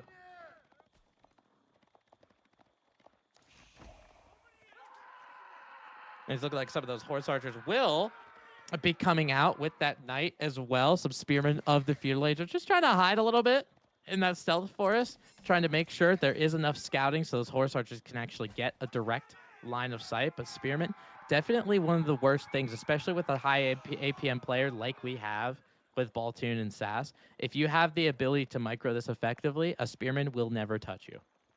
And that's, I think, the main issue here. You're gonna be playing against these horse archers. You made them for the knights, but there's a lot more to worry about now. And as I said, I don't think they're the type of people who would make horse archers. These men are making horse archers. And this high trade house, a little bit questionable about that position there, though. It does not seem to get most of the trees that were there originally, so it might not be as spicy as it needs to be. But now Sassy, he does have a lot of spearmen. He does have walls that do counter horse archers. So he might have that timing that he needs. He's already 12 villages ahead. So this is pretty good for him, but like you said, that second TC is going to come in at some point from Baltoon, and he's going to start catching up, but Sassy's always going to be a little bit ahead, even though Baltoon has have those relics in his pocket. Yeah, that certainly helps. I mean, relic count obviously 0 for Sass, but Baltoon already has 3, right? Spearmen are going to go down because of all the horse archers. That knight's going to go down in the meantime as well. But he's looking to try to grab all 5. And based on where the relics are on this map, he definitely has the potential to do it. It's not like Sass walled one in. So while Sass is trying to get his eco straightened out, while he's trying to get his high trade house up, that's relic number 4. Yoink. Give me that one. Relic number 5. He knows that there's spearmen over there, so he gets a little bit of a mass, keeps that warrior monk safe, and that'll be number 5. That's going to be so difficult to deal with because, you know, Rus already is tough, but now they're going to be a Rus with unlimited knights, unlimited upgrades, and apparently they say knights, but there's just unlimited horse archers coming out of this man. He's doubling down. He's just getting wheelbarrow now. He just wants to sit back, relax, and enjoy the horse archer ride. And I think with horse archers, we do have that potential to actually equal out that villager count. And that's probably where we're going to be falling short for now with Baltoon. He needs to find a way to equalize that because Sassy has been on that TC for so long. Although the amount of stone I see there from Baltoon, it feels like there's a third TC coming around. Yeah, that's what I was thinking too. You're exactly right. I mean, he's still gathering this stone. He's still trying to make sure. So not only is he going to quote unquote stop the bleeding per se, Versace isn't going to get ahead too high on that villager count, but he might end up passing him eventually. Yeah, if you get that 30C, it does feel like such a long investment that you need to get to. He does lose some scouts there, but the spearmen are going to be moved out of the way, making that space open for a little warrior monk to come and snatch that boy right up. We see the monastery from Sassy now as well. He did buy some wood too to get that up. So this is such an important thing for him. He knows how crucial this is, but that's 5 relics going straight to Baltoon's base. Yeah, I mean, eco, I feel like we're, even though you're seeing the economic count of 62 to 47 in terms of Sass, I definitely see this being going in favor of Baltoon very shortly. That third town center now is starting to go down. And hopefully, most likely with this pigeon view, as he starts to wall up, he got his relics, right? So he doesn't need any kind of map control anymore, right? He's got his relics. He's got his high trade house for gold. He's going to be able to get a lot of wood because of all the villagers, and he's going to be able to do a farm transition if he wants to. The bounty he doesn't really care about anymore because he has the high trade house bumping that up. So I would tell everybody to buckle up and keep your hands and feet inside the vehicle at all times because I think that we're going to have a long one. I am honestly really surprised that we're going to be getting a stalemate right here because I feel like that was the whole point of getting these aggressive maps. But getting Pigeon's View in here, we had the worry that it might go a little bit longer. So like you said, the stealth forest just delay the whole game. And that's the issue here. Baltoon now, he does that crossbow transition, and I don't know if Sassy knows about that. With the men-at-arms in his army composition, this is definitely an interesting choice. Horse archers most likely, because they're not doing too well against men-at-arms, but they have the mobility. Now, I would like to see a little bit more aggression there from Baltoon, but like you know, when there's no vision, it's really hard to navigate those without running into an army. He is keeping that scout alive very, very well, and now he might be able to pick up some extra units here at the back. And the army seems to be going the way of Baltoon here all of a sudden. Yeah, I'm looking at Sass's comp, and you talked about, some of the men at arms and stuff that he's making. I'm seeing men at arms that horse archers can kite. I'm seeing crossbowmen that aren't very effective against horse archers because they don't do the heavy damage. And then I see spears that horse archers can kite. So I feel like maybe this is just me being the horse archer guy, and I'll take fault for that. But I don't see a reason to switch right now, honestly. Is there anything that can deal with horse archers? And please do not say more horse archers. Oh, that was what I was gonna say. Oh, damn. Probably, but definitely, as we're seeing more get a little bit of a raid, you got to deal with the mobility of them, right? So having horsemen and a better mobility, they will be still able to kite you a little bit, but once you catch up to them, you have the ability to doing a little bit of damage, and archers end up being cost effective for you to deal with. Mm. With Boyar's Fortitude, it proves to be a little bit difficult, obviously, and then the usual ranged problems, the ranged unit counters like mangonels and such. Mhm. With their mobility, though, I can imagine they're quite hard to hit with those mangonels. But you do get those moments when the players look away for a second. Now we do see a farm transition coming up from Baltoon, which is pretty good for this time. I think now that the game is slowly, you know, it's slowing down, even though there's an army in front of his base, he just wants to get a safe place to keep making units, and we just see more crossbows. It doesn't look like he's investing too much more into horse archers, and I really hope I don't curse it and 20 more get queued up. But with those crossbows, he's going to have an answer to most of the units that Sassy is sending his way. Oh, and a ram to join the 40. It seems like Wow. Sassy feels like this is the time to push. And I guess I'll play devil's advocate against the horse archer kind of thing. Is if you're looking to be aggressive against a fully walled opponent, making more horse archers probably isn't your cup of tea, right? Mm. If you're starting to go into crossbowmen because you're seeing men at arms, I can see that because you can get siege engineering and you have the ability to make rams to push through those walls. Horse archers don't obviously have that ability, so that's the option that you have. You're still going to be able to kite, and these horse archers, because he's got all 13 of them right here, they're going to be able to pick off reinforcements, and this is really going to slow Sassy down. Yeah, Sassy wants this push to be lethal. It does look like it's a little bit of an all-in push here. He is floating a lot of gold though, and I'm not too sure what he's planning to make with that, but a few upgrades would be kind of oh, is that just from the high trade house? Both of them bring pretty even. No, but Sassy with 10 on gold. This man's cooking. 36 on food though. He's trying to produce as many as possible. And I think with him seeing that 30C, he's telling himself, okay, he is behind economically. I got this. But Waltoon isn't that far behind. He's actually in a pretty okay spot with all those crossbows. You're just taking out those very expensive frontline units that he is trying to keep safe. Well, I mean, you're thinking about not far behind. Baltoon's actually ahead because of the 5 relics, right? So he caught up with that third TC, right? So the villager count is relatively stable. It looks like those rams are going to be trying to take that third TC down. You might have the potential now to start pulling some of those villagers. You have a wooden fortress to help you. Use some of those villagers, get those torches out, take down these rams, or try to repair the town center. It looks like they're going to be able to do that. This was I mean, Sassy tried to get offensive. He tried to interact with his opponent, but that was the worst thing he could have done. And it feels like those horse archers just really slowed down this army. I don't know how many units they picked off, but it was a pretty healthy bunch. And at this point, I don't think this coming back for Sassy. Sassy needs a miracle right now. He needs a mangonel that lands on top of that army 3 times. And Baltu needs the DC. That is possibly the only way he gets out of this alive. He's floating a lot of gold right now, and I'm not really sure what he's planning with this. Maybe a little bit of a siege? Try and handle those crossbows, but I just don't think he has production buildings to do so. The horse archers picking up crossbows at the back. These crossbows just rallied into their own little death, and they can just kite more and more and slowly start taking control of this map. Like, you know how damaging that is? Just having those, like, a little bit of horse. I mean, they're going to get cleaned up, which is fine, but you would rather have those 30 units close to Baltoon's base if you're going to continue to be aggressive, right? But now you're trying to clean up like these horse archer patches and all that kind of stuff. You're not really focusing that push because of it. It ends up being very, very important. And now military lead is going to continue to be in favor of Baltoon. 57 to 41. Sass continuing to try to press the issue. It feels like with this town center, he does have the eco advantage. And I think this is one of the main problems that I see with walls in general is not only, are they countering my favorite unit, but also you can't really scout what's behind them.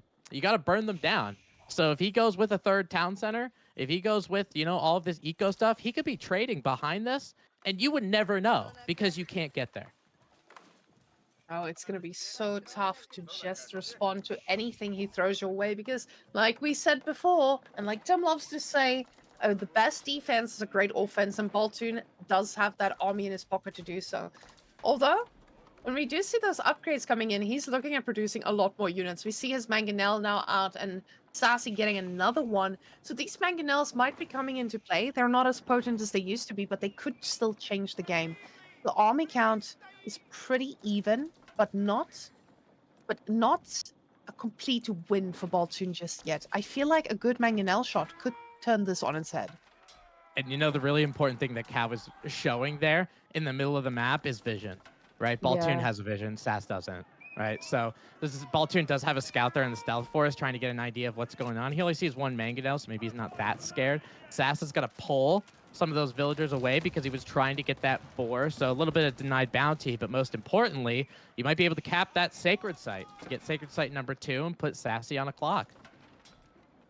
Now the problem is this can go both ways, right? Now Sassy is trying to say, okay, I see your army is here. I'm gonna go straight for your economy and try to do something about this. He's trying to get a few towers to get that vision as well. The Mangonels are in position, and he knows this is where the TC is, so this is where the villagers should be. Maybe I can get a good shot off here while your army is out of position. But the problem is this army could flank as well. But now that's a lot of Mangonels.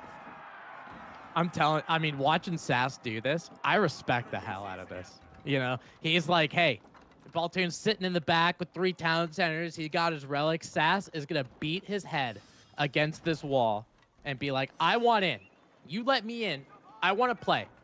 And Baltoon's trying to do the best he can to say, no, you can't play. Here's your second layer of walls. Enjoy this little onion layer, pal. But both of these players are on max population right now, and Baltoon has the bank to replace some of this. Or, Go Imperial, the Mangonels are standing a little bit confused out there. Shots for free, which is a very, very tough thing to take right now. You need to be careful of those. Every bit of damage matters. Yeah, it definitely does. And both sides are actually pop capped.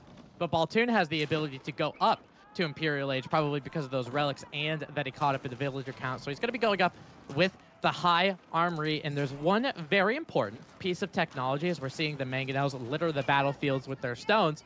And that's adjustable crossbars. It's a very expensive technology in Imperial, but once you get it, your Mangonels become borderline unstoppable. So if you have an ability to hold this push, he's using that choke point to benefit him with some of those Mangonels. Maybe you've got a point now in Castle Age where Mangonels counter Mangonels. All you're going to do is see rocks being thrown at each other. But Sass is going to try to push into this high armory. Very good timing from Sass. It looks like he is able to get through that choke. Some of these wooden fortresses peppering down some of Sass's units. It's Roos on Roos violence, ladies and gentlemen. And it looks like now the military counts are surprisingly even. Having those many Mangonels for Sass in the background is proving to be very effective. With that many Mangonels here at the front, you're definitely securing the position a little bit better, but it's so easy to overextend and lose them. The Mangonels coming from all the sides, I feel like they're just stacked on top of one another, which is going to leave them open to these Mangonel reinforcements, taking them down. And while Sassy was in control at the start, his Mangonels was stacked, so the reinforcement Mangonels just came out and took them down one by one. Sassy taps out, he's had enough. And then you also get to a point as Baltoon takes this one, it's going to be a 3-0 lead for him in this series. You get to a point with those Mangonels and, all of those units and stuff with how many crossbowmen Baltoon had. Even though you have a lot of Mangonels, and that's great, you only get a certain percentage off of range damage now.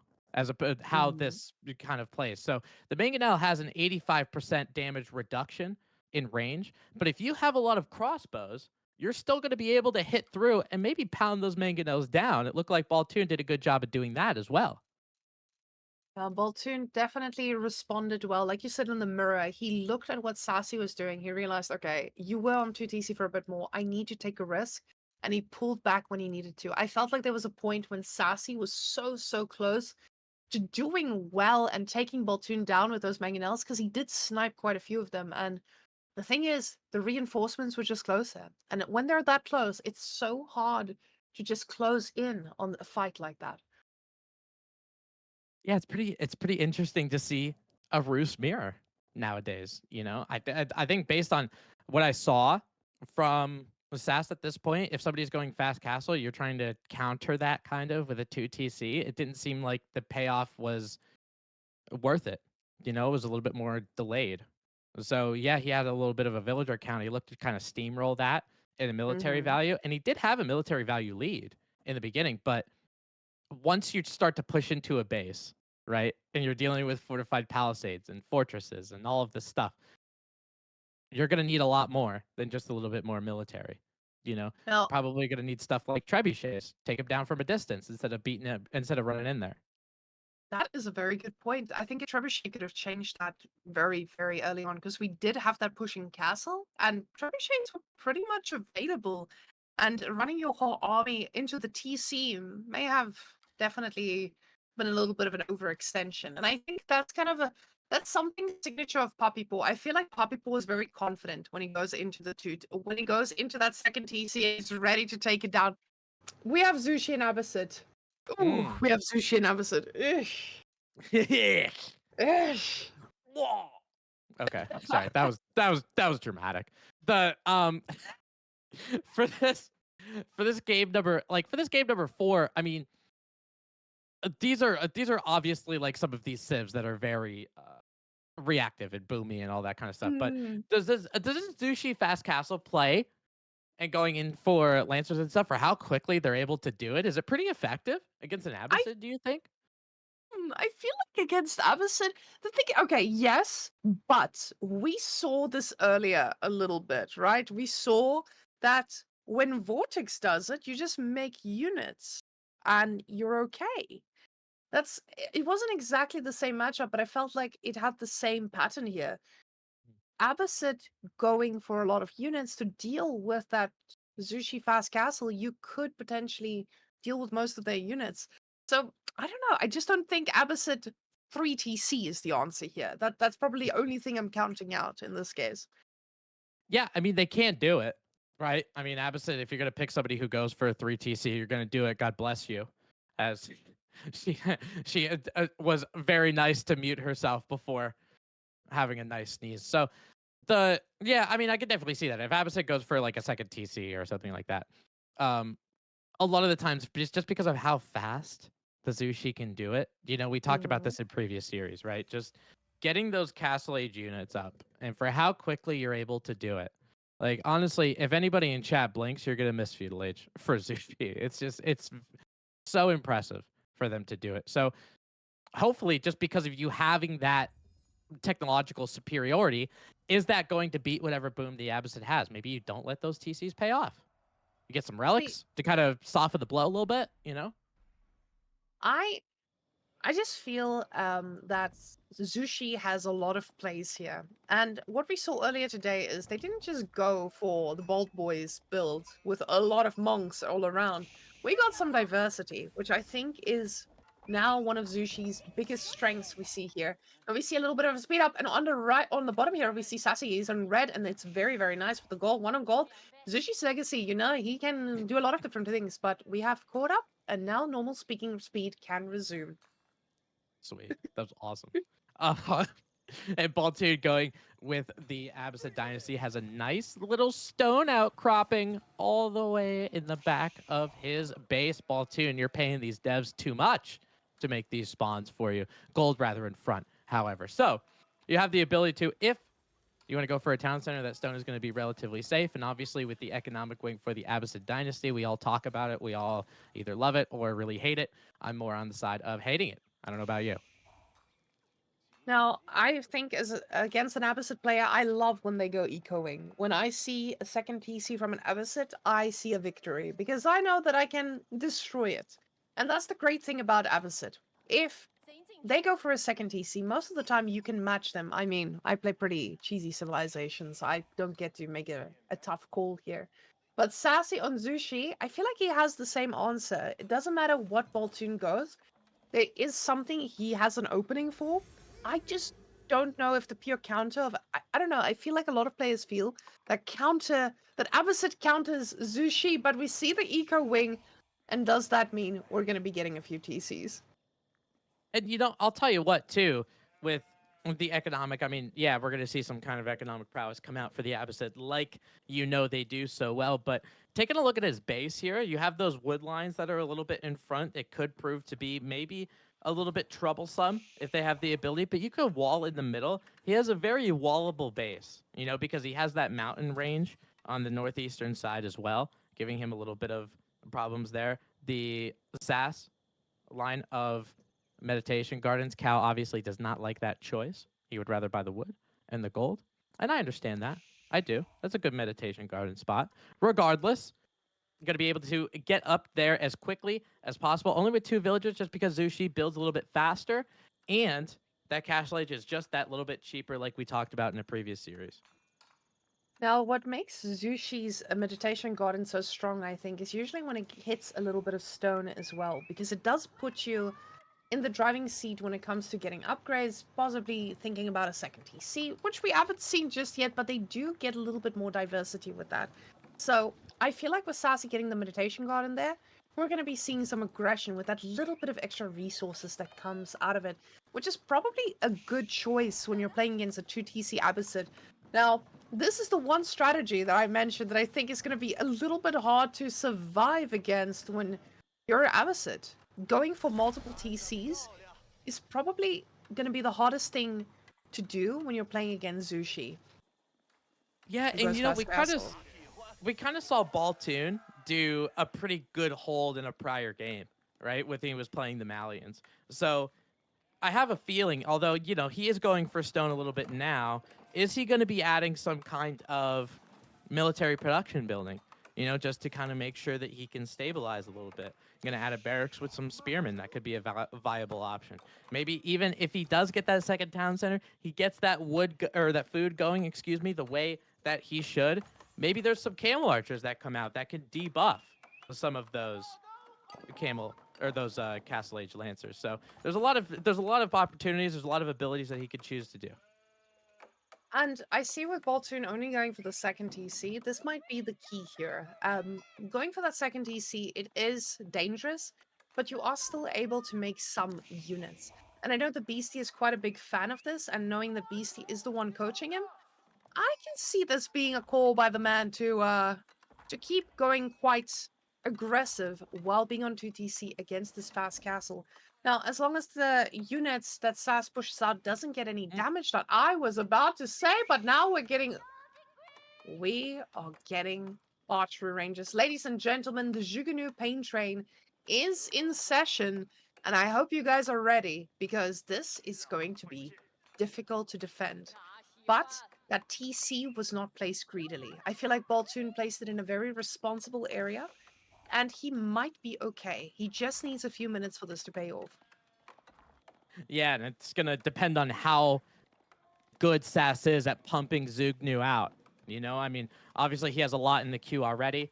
He already has 3 that are on the battlefield. You got to get a mass of them before you end up moving out most of the time. So if he does get a decent amount of them, he might be able to take down that secondary town center. Baltoon, making sure that doesn't happen. You're going to be going with a stable, probably adding a couple horsemen as well. And I really like the Zugnu choice if you're going to go for this kind of feudal against the opposite, because they really don't have a good option. The best thing is what Baltoon is making with these horsemen. You're not going to make camel archers or spearmen or normal archers to Zugnu. You're going to get ripped to shreds. So this could be that trump card that Saz has to pull a victory out.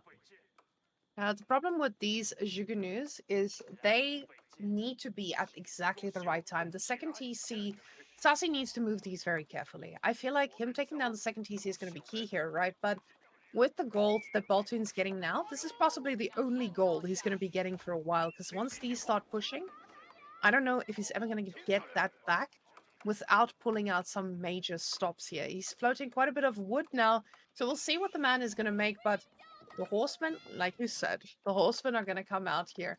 Now, I do believe he will need an upgrade or two to survive against the Jugunu because the horses melt quite quickly when you get to that scary number of 20, and he's not far off. And you know the thing of it is, Wayman, is it's not even the Zoog. Like obviously the Zoog New pose a problem to the horsemen, and you need a lot of horsemen. But it's not like Zhu Shi can't make spears. That's exactly what Sass is doing. He's adding a couple spears in here, so Baltoon's gonna need something else. He's gonna need probably his own archers to try to take down some of the spears. But that Zoog New remains to be the trump card because archers aren't as effective as against horsemen as Zoog New are. Once you get all of those upgrades to even it out, the Zoog New doing 4+1 in feudal age is going to be a problem for Baltoon to deal with. He does go with an archery range. You're going to be adding a blacksmith, as we all know. Iron Undermesh against the Zoog New is your #1 best friend. Now, the thing is he going to be able to survive this push? Because he doesn't have a lot of food left. And I know it's really early, but you need to have an idea of what you're going to do. We see a few berries there, as Count Gas pointing out, but the sheep under the TC is starting to get a little barren. Oh, and there's a little hole here. Any number of Jigunu could fit through there, but the horse might spot that being rallied this way anyway. Oh, no, he is not. It's nice to, honestly, it's really nice too. He has a berry patch in that corner, right? All the way in that north corner where he has the mill down. Like, you're not going to get a better defensible berry spawn than that. Like, there's no way Sass is going to find that. And if he does, he's going to have to go all the way out here. He's going to have to try to take down some walls or cut through a couple town centers or whatever the case. So it's going to be really hard for him to completely deny food with some of those berries. But now military count for Sass 32 to 9. He's getting Steeled Arrow. Baltoon using his horsemen to try to pick off some reinforcements. And you could look at what Sass is doing, which is something I can appreciate. The majority of his mass is here. Once he gets a group of Zugnu, it seems like he's bringing a spearman with them. And when you don't, this happens, right? Those horsemen are going to be able to pick them off, just 3, 4 of them, and make sure that that death ball mass doesn't end up snowballing. Now, Cal just pointed out to us that 2 workers went down in that, but now these horsemen are taking out some reinforcements, allowing him to get a little bit of this timing. I do want to give you guys some tea, though. Between this matchup, I am reading the chat, and I'm not going to leak who said this, but I quote, "Sneak in for some berries on Lipany. Sass is blind as a bat. He won't know." so there's some beef here. And the army numbers are starting to close in a little bit. Baltoon with these horses, he needs to be careful. If he loses these guys, he risks everything. But Sassy is getting distracted by them. He needs to have his eyes on the prize, and the eyes on the prize needs to be up here at the front with these archers getting out of the base, piece by piece. The numbers are closing in, and that second TC is starting to show its power. You know, you're exactly right to keep your head on a swivel with those horsemen, as you alluded to before. They're going to be able to take off some villagers, some reinforcement and stuff. But remember, they are the fastest unit that are on the battlefield right now, right? They have the mobility. When he comes in, when Sass comes in with these rams and he's going to start building them, he can just pull those horsemen back if he wants to. You know, it's not like they're completely out of the battle. Even though they're across the map, anywhere you put a horseman, they're still going to be in it. So now ram number 2, ram number 3, going to get built. And obviously, Whamen, you are somebody who taught me this actually. When you're going to take down a town centers, how many rams you need? We just need 3 rams, but that was previous rams. Sometimes I feel like you do need a 4th. I don't think he's going to need a 4th here, though. It looks like this army is going to be enough to take this down, but I might have just cursed it, and it will probably not be enough now. But those horses are still on the other side. And now it's up to Baltoon on what he's going to do. It looks like he's running around the woodline there at the bottom. Villagers are going to be in a little bit of danger out here. But even if he loses the second TC, he's already amassed quite a villager amount here. Now, those archers are target firing as much as they can. The TC is firing real hard. The horse is doing a little bit of damage to these rams, but they need to be careful here. The villagers are desperately trying to repair. We can see he almost ran out of wood there. Forced a little drop off so he could just keep repairing that TC. because this is just going to help them keep firing. We see that military mass, and it's starting to kind of even out. The horses have now arrived from the back. The spearmen completely out of position. The archers perfectly firing down on the spearmen, and the horses actually getting out of this alive. And the second Yeah, I didn't TC. think in the beginning, I didn't think Baltoon had enough horses here because there wasn't really anything to take down the rams. The villagers couldn't get out there with their torches because of all the Zugnu bolts, right? But he had just enough horsemen. This third ram is going to go down, and somehow miraculously, because this town center was probably at about, I don't know, 100 health, 150 it looked like based on the health bar, it's still alive. And it's here at about half health. Now it begs the question for Sass. He's continuing to, and he's going to answer my question before he asks it, is do you want to get more? Do you want to push it and try to do some more damage? The answer is a resounding yes. Baltoon lost a decent amount of units, archers and horsemen alike. So if he does make some more rams, which Sass is going to be doing, is this going to be enough to take the TC down? And I don't think that's the answer here. Definitely not. The fact that he was able to keep this DC up, I don't know if that's just because of the focus of the army, but I felt like the sacrifice of the army was just not, it was barely enough for that TC, and maybe they were just attacking some other units at the same time. Now, these Yuganu are desperately trying to get this up. The archers are just focus firing them, and I think Sassy realizes it's over. Because this is the game. This is the game that decides who goes through Beastyqt's team or Puppypaw's team. And if Baltoon takes this win, it's going to be Beastyqt. Yeah, I mean, for Sass, this is put up or shut up time. You're exactly right.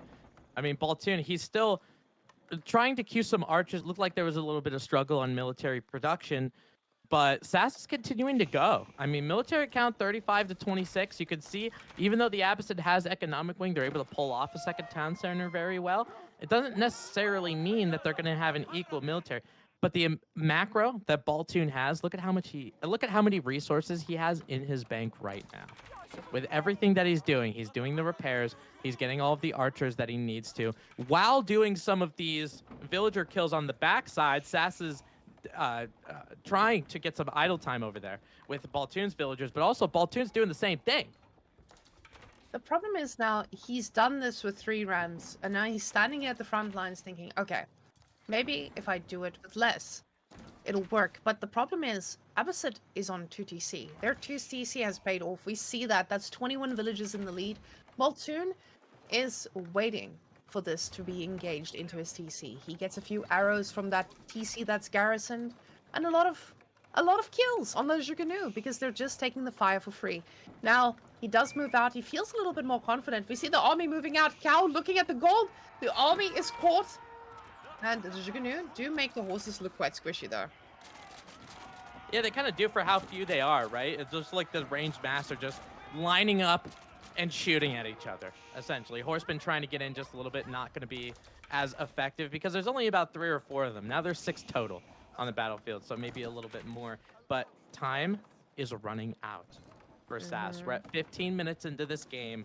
That town center most likely should have been down about 4 minutes ago with that first push. So every second that this game goes, every minute that the town center is up, the game is slipping further and further away. Baltoon at about 71 economic units to Zushi's 47. And we know how easy it is for Abbasid with Eco Wing to transition into farms. And that's something that he'll be able to do with all those villages on wood eventually. But I don't even think we'll get there because this looks to be another 3 ram push. But I just don't know if these 3 rams are going to be enough. We'll see the Zushi fire now to make sure that they are focusing the right units for this. Horses going straight onto the rams. It looks like they're target firing the horses. A few of the horses do go down. A ram goes down as well. And a few villages are pulled to repair. But the TC fire is doing some good work against Zushi's unit. And you can see they're just melting. The archer mass overwhelming now. And the writings on the wall. Sassy could not take Baltoon down for this W. He needed 2 games off of this, but Baltoon is no easy opponent. And that's the problem when you get matched against ATR. Baltoon, definitely someone with a lot of tournament experience. And he did not look like he was breaking a sweat repairing that second TC. No, it didn't look like it. I mean, it did get a little close. You know, military count is still, you know, a little bit in favor of Baltoon. Maybe these Zugnu can try to pull something out, but there's a lot of Zugnu that ended up going down. You see Baltoon, I'm pretty sure he's using the line formation, or just because the Zugnu are in line formation, it makes sure that you don't overkill on a lot of those. Palace Guards not being as effective as the Horsemen are. Sass has got to run away on one town center, down 20 some villagers. Rough. And just like that, I feel like Baltoon has been not the only MVP of this. I feel like Core, Baltoon, Kiliardi, all of them really showed up today and almost carried their teams all the way through. But a really great showing from every player here today. Sassy now, he's on the back foot. He's sitting back, not sure what to do, hoping that these units just overextend, run into a TC, and disconnect. Again, Yeah, I mean now Sass is playing defensively when he absolutely doesn't to. Obviously doesn't want to, being down at town center. So Baltoon trying to get a little bit of a counter push. Maybe he adds his own rams if he's getting a little spicy. Abbasid doesn't need siege engineering, of course, or he kind of has the economic prowess, obviously, to go up to Castle Age if he so chooses. I really think for Baltoon there isn't really a definitive way to lose this game unless you manage to throw your army. And I'm pretty sure Baltoon is going to be safely making sure that that does not happen. it does look like he's trying to secure that victory for himself now, just by pushing and denying as many resources as possible. But you can see with that huge amount of archers there at the back, he's had a lot on wood for a while, and he doesn't mind spending it. He doesn't need them farms. He can just get them archers because he's about to kill a ton of villagers that are out here just trying to gather some very, very useful resources. The horsemen here at the back, more horsemen coming in. They're going to slide right into his DMs here at the back. Spearman ready to impale, but there's more horses coming. And you know, I mean, even if he definitely doesn't need farms, right? Because we were talking about that prior. But even if he did make farms and do a farm transition, he can because he's the Abbasid dynasty, right? Those farms are super, super cheap. So you're going to be able to do that while making as many arches as he has. He's got about 60 on the battlefield. This also transitions well when he does go to castle, and it looks like he's going to hit that button. If he chooses military wing, and he does. The reason why, composite bows for the Abbasid dynasty. Composite bows makes those archers fire so much faster, and of the veteran variety, Sass is going to try to meet him there in Castle Age, going with the Mount Lu Academy, but the Baltoon, those Abbasid archers, they're not as flimsy and they're not as weak compared to the Zugnu once composite bows gets involved. Yeah, this is getting to that very crucial point where you know the military wing. Oh, he probably doesn't know it's coming right now, but you can get those very low-hanging fruit upgrades like boot camp and make sure that your units run right into the base and never die. Sassy does get there a little bit first. Let's see what he decides to build with that. He gets his upgrade for the Juganu, I believe. Yeah, the Zugnu are certainly going to help. The problem with Zushi, also because they're not China, you can't go up with the clock tower, right? Different landmarks. Because I was going to suggest Nest of Bees. Because he's going into Zugnu getting that upgrade, and also because he already has a stable, he's going to be going with Lancers as well. So they could take a lot of archer hits, but the amount of DPS that you're going to get out of 60 archers with composite bows is going to be difficult. Plus, with that boot camp, means it could take an extra knight hit to take one archer down. It really slows down, really makes that front line less effective. Now, these guys, these archers are looking so, so scary, and it feels like Sassy's just waiting for that upgrade, hoping that this upgrade will make up for the numbers difference that he has right now. Now, he doesn't have God Vision, he doesn't see what we see, but that upgrade is about to kick in, and that's all he's got. He's getting some lances at the back here, hoping to maybe get a little bit of raiding there, but instantly you see Baltoon queuing up a ton of units, Gulams joining the fun as well. And the Lancers, they're tanking up quite a bit of the damage here, though. And it will require some upgrades to make those feel a little bit more like paper. Oh yeah, because we're still dealing with feudal archers, right? Those upgrades haven't been in yet. So for Sass, he's like, okay. I mean, I know I'm behind so much from an economic standpoint. I gotta go. Like, this is it. If this push doesn't end up going because you have the tech advantage now, if this doesn't end up going. And he's got about 20 seconds to make a lasting impact, because by the time that upgrade comes in, you're going to watch these Zugnu get absolutely disintegrated. Town Center, the home Town Center, going to help out as well. He's got about 4 or 5 Lancers trying to make the front line, but it looks like those Lancers are going to go down pretty quickly. There's so many archers back here. Crossbowmen are also being made by Baltoon, so some of that new stuff coming in is going to be very effective. Camel Riders in here as well, not targeted, going to be able to take down the Lancers. Zugnu get obliterated before I can even finish the sentence, and that's kind of looking like your ball game.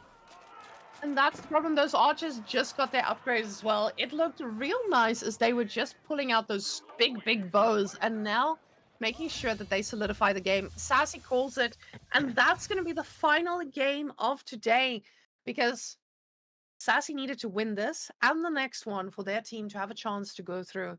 And this means that Beastie's team makes it through to the finals, which means that Beastie and MarineLord's team will be facing off next weekend, and we will be casting every single game over here on the channel. Now, Sassy, he tried to push. It was close to get that second TC down, but I felt like even if he killed it, he might have been fine with that villager lead that he had at that point.